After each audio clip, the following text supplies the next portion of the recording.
A graça e a paz, povo de Deus. Vamos para o quarto dia do nosso estudo sobre Israel e o tema hoje é Davi, Salomão e o Templo. Hoje nós vamos avançar um pouco mais na nossa caminhada, olhando para duas figuras centrais da história de Israel, que é Davi e Salomão, e o papel do templo na revelação de Deus. E já quero deixar algo muito claro desde o início. O templo foi extremamente importante na revelação de Deus. Ele não foi um erro, ele não foi vaidade humana, ele foi um instrumento legítimo para revelar a grandeza do Senhor. Ou seja, o problema nunca foi o templo, o problema começou quando as pessoas passaram a olhar para o templo e não enxergar além dele. Davi representa uma geração muito específica, uma geração que aprendeu a adorar em movimento. Davi adorou em cavernas, em desertos, em fuga, em lugares de refúgio. Ele conheceu Deus antes de qualquer estrutura fixa, antes de templo, antes de liturgia organizada e antes de um lugar definido.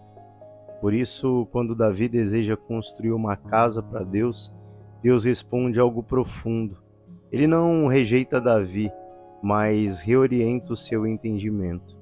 Deus basicamente diz: Davi, eu nunca pedi uma casa. Isso não é desprezo pelo templo, é um ensinamento.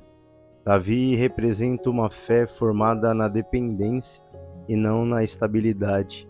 Uma fé que aprendeu que Deus não está preso a um lugar. Por isso Deus não permite que Davi construa o templo. Sim, suas mãos estavam marcadas por sangue, mas há algo maior aqui. Davi simboliza uma geração moldada pela presença e não pela estrutura. Então entra Salomão. Salomão já é outra geração, uma geração da paz, da estabilidade, do reino estabelecido, e Salomão constrói o templo. E aqui é importante dizer com clareza: o templo de Salomão foi construído para revelar a grandeza de Deus. Era uma construção imponente, sim, mas não para glorificar homens. Era para que quem visse pensasse: se essa é a casa, quão grande é o Deus que habita nela. O próprio Salomão reconhece isso ao dizer: os céus dos céus não podem conter o Senhor.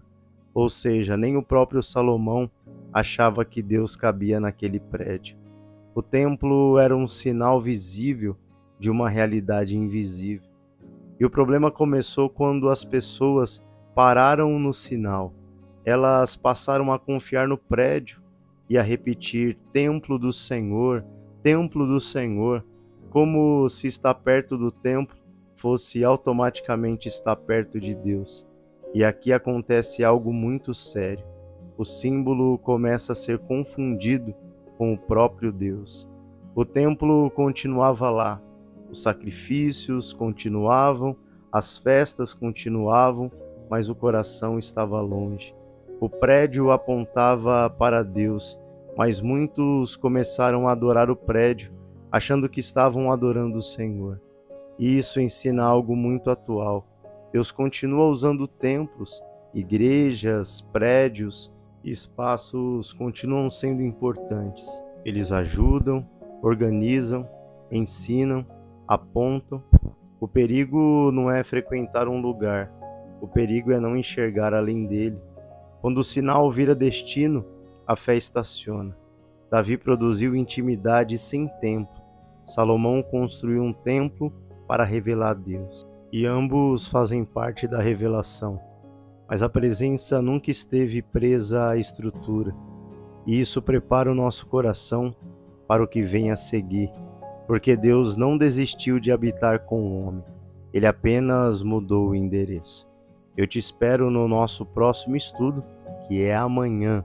Amanhã nós vamos falar sobre... Eu te espero lá. Fica com Deus e até amanhã.